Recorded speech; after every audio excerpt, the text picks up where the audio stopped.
Yesterday, a lady that was involved in a car crash, actually linked to one of my circle of friends, she died because an ambulance couldn't get through because your protesters, Just Stop Oil, were blocking the road and the ambulance couldn't get through in time. She couldn't get the help she needed and she died. Earlier you said that you are a peaceful protester. My friend is dead. How do you answer that? We have a blue light policy, which means whenever we have roadblocks, as soon as we hear sirens, we see the blue lights, people move out of the way. Even when people are gluing in the road, there's always one lane that is kept clear so that people can move out of the way.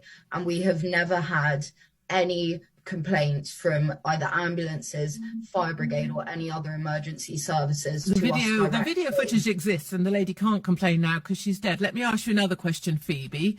Let me ask you, what bills do you currently pay? Who pays for your accommodation at university? My student loan. Well, have you ever paid any bills in your lifetime? No. So you don't know what it's like to be a homeowner and not to be able to afford your energy bills, and then see some stupid young people throwing soup over a painting in a gallery that has nothing to do with the fact they can't afford to pay their bills. You don't know what it's like to pay a bill, Phoebe, do you? No, but I have empathy for those people.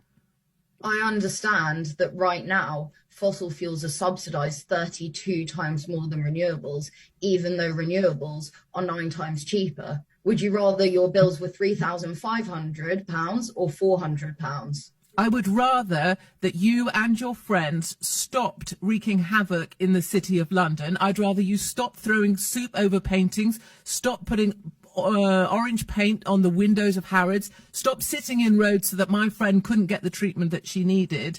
And I'd rather you went out, worked a bit. Maybe you could do some litter picking on a beach. Maybe you could do something that was practical and helpful. But I don't think being obtrusive and obstructive and lecturing ordinary people when you have no idea what it's like to try and work and make ends meet in the UK. You talk about millions of people. You talk about people who are in poverty. You have no idea what that's like because you live in the rarefied atmosphere of a university at some wokerati place, and you think what you're doing is changing the planet. I think what you're doing is pissing people off, and I think you could allocate your energies more effectively by going out and picking up litter on a beach. Thank you. I just want to empathise with you, Katie, but it truly does break my heart to hear about your friend. It really does. But I really want you to understand that myself and Phoebe are acting out of fear. You know, we are terrified. You shouldn't be, my darlings. You shouldn't be. You have been fed a load of nonsense. You're going to live way past 25, and I hope you live till 100 and have a brilliant, brilliant life. You're limiting your whole world. Not standing throwing soup in a gallery. We're fighting for our lives here.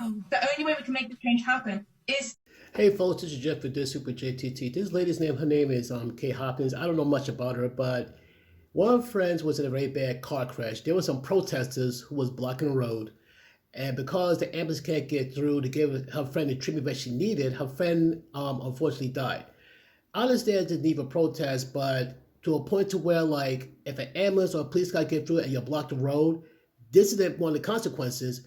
And this is why protesters do not get much sympathy. It causes that much inconvenience. And the powerful point she proved, though, like, okay, how many major bills this person pays? Okay, student loans, that's it. Now, this person, if I'm correct, she lives in the UK. Are you a homeowner? Apparently she's not. You know what it's like to try to, pay the bills for the home or pay other bills on top of it? Exactly. Now, right now, this person is a student. Until she gets out and try to live in the real world, she don't have a clue. Same for these kids here, these students. Because right now, the kids here right now, they're being coddled to death. Everybody's being coddled to death. Everyone's getting a participation trophy. Well, guess what? When you get to the real world, how would that participation trophy work out now? In the real world, it's worse than dog eat dog. I said what I said. Peace.